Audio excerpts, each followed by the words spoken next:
So a really simple trick, it's not a trick, but a test you could do at home is a water infiltration test. It's really simple to do. You just get you could use a coffee can with both ends cut off, and you hammer a couple inches of that coffee can into the soil. You need something robust that you can hammer on with a block of wood on top of that can. And then you measure how much water you put in there. And you start with something with saran wrap. And that's so you can fill the ring or the coffee can before you start your stopwatch.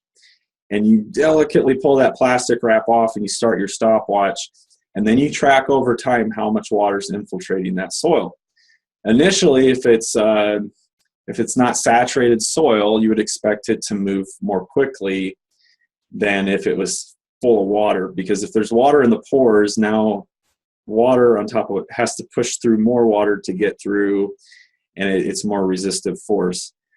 And so eventually you get to this point they call saturated, saturated conductivity, or the water moving through.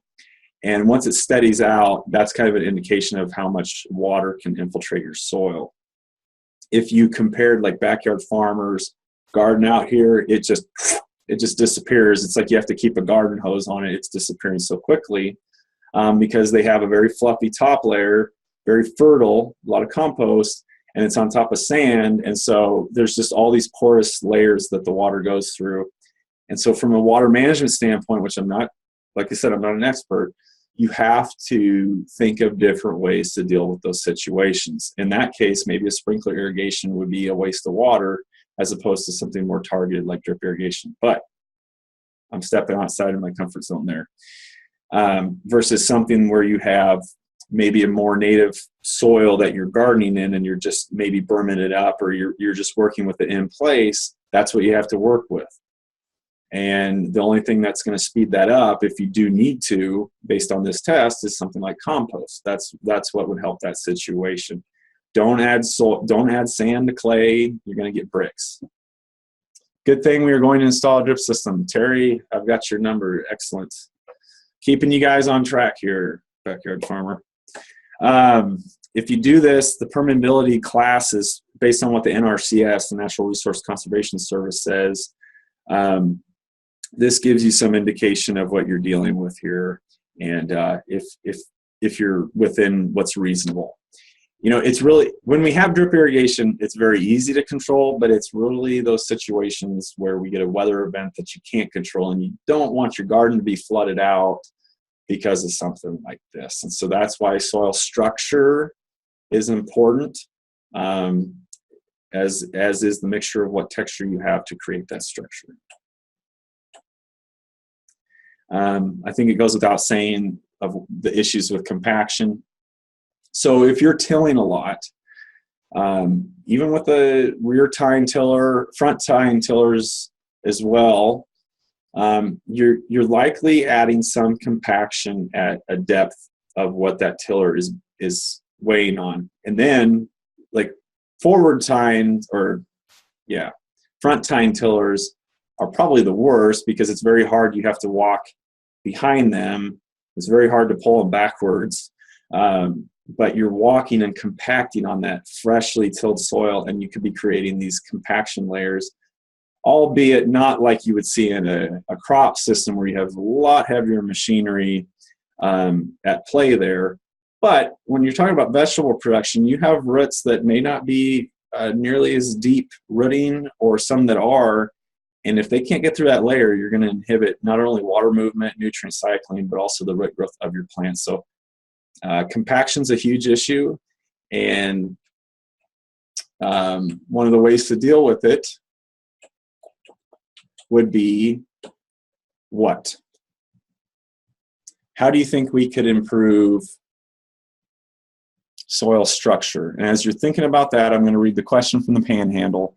Would you have similar results with a compost layer like a sand or clay layer 6 inches or so below the surface? Yes, you would. If compost is typically at least completely composted compost, so high carbon content, as opposed to just, like turned in cover crop, which is very labile. It breaks down very quickly. So if it's been completely composted, it's typically hydrophobic at first until that layer can saturate.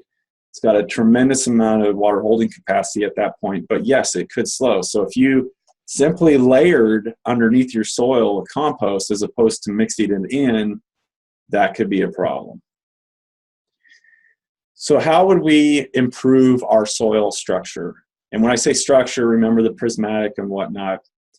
And I kept saying the word aggregate, which is just taking soil particles that are separate and they're aggregating together into a cohesive whole. So they're becoming larger, more amorphous shaped and less of that platy structure. So how do we get there? What do you think we should do? Earthworms and compost, says Panhandle. Dethatch or aerate. Dethatch, I'm guessing, is in reference to like a lawn situation, or aerating as well. Yes. But that alone will not deal with the structure, just dethatching or aerating. You poke holes in it, sometimes you pull plugs, but if you leave it there, all you did was take soil, move it up, and not much else has occurred. Peat moss, rototill. So rototill, what it could do, don't till, Jenny Reese says. Jenny, I'm a no-tiller too. These gardens is just such a hard thing to not till sometimes. I think we should have a debate about that with everybody. That'd be fun. But if you till, you're taking what structure is there and you're pulverizing it by mechanical means. And so any type of stable aggregation that occurred is now getting blown apart. So if that was a clay soil, that would be the worst possible thing you could do if it was just clay.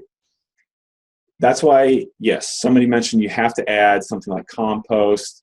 I'm not sure what peat moss would do, since it's not fully composted.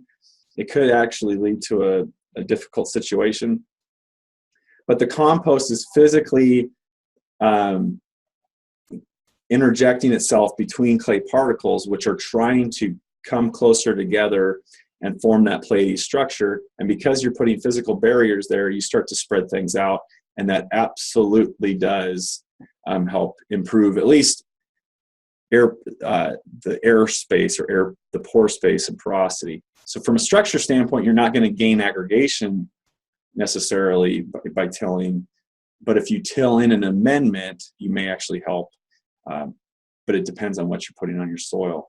If you left your soil go, like Jenny said with a no-till, your soil through cold and hot cycles will naturally start to aggregate itself, especially if you have living cover in there, like a cover crop, a perennial root system. So if you're really in dire straits with your garden, you weren't going to haul in a bunch of soil to deal with it, and you needed to remediate certain areas, certainly putting in and leaving the soil intact and putting a perennial root system in there, like a grassland, over a couple of years would certainly help build structure.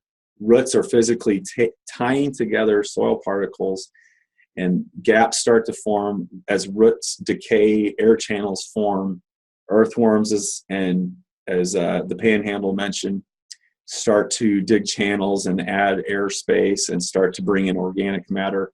And so no-till can actually result in the best, well, it would result in the best soil structure from an aggregation standpoint. Tillage destroys that, but in a gardening system, typically gardeners are trying to focus on high output, and to do that, they get a warmer soil by tilling. They're mixing in their layers so that they can change things like pH faster, which is based on soil contact. Warmer soils might cycle nutrients faster, but again, that's a debate we should have. I think that would be fun. There's pros and cons to both. In the short run, tillage might gain you some extra produce, but in the long run, I would say, from a stewardship standpoint, that's why I'm such a fan of no-till. And I've no-till garden. I have gardened with a no-till system for several years, and it works, but I probably would lose the yield contest. But I still get more than enough, and I get that good soil structure, which makes me proud, I guess, every time I look at my garden. Okay, I said soil aggregate. What is a soil aggregate? Like I said, it's the coming together of the different soil particles, but these really are like microhabitats for the microorganisms as well. So in this picture, this is from Ray Driver. She's our soil microbiologist in the department. She put this graphic together. She shows that clay particle, but then you have these kind of amorphous shapes where pockets form where water can get tied in. You have protection of these microorganisms, and believe it or not, those microorganisms are competing with each other and fighting for space. And so if you can provide literally a protection for them, they'll survive and they can thrive and cycle those nutrients, which is critical to a soil. So it does improve water holding capacity in some instances. If you go from, say, like a fluffy soil and it starts aggregating, you do add the ability to trap soil, or I should say moisture in the soil. But in some cases, you can decrease water holding capacity if you went, if you had a solid clay, you have a lot of pore space, you have a ton of water holding capacity, but it's not a productive environment because the water can barely get in. It stays there forever and it's not conducive for growth. So you might have a lot of water holding capacity, but it's not a productive capacity. Aggregates, on the other hand, form that productive capacity. I hope I'm making sense here. I'm kind of going on a little bit of a tangent. We talked about what destroys tillage. Terry, can I show it?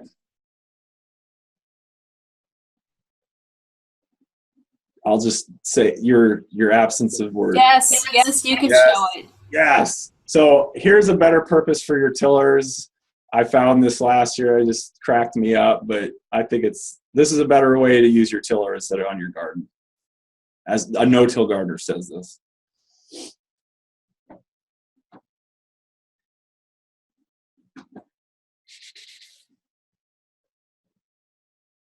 It's going to be loud, so just get ready for it.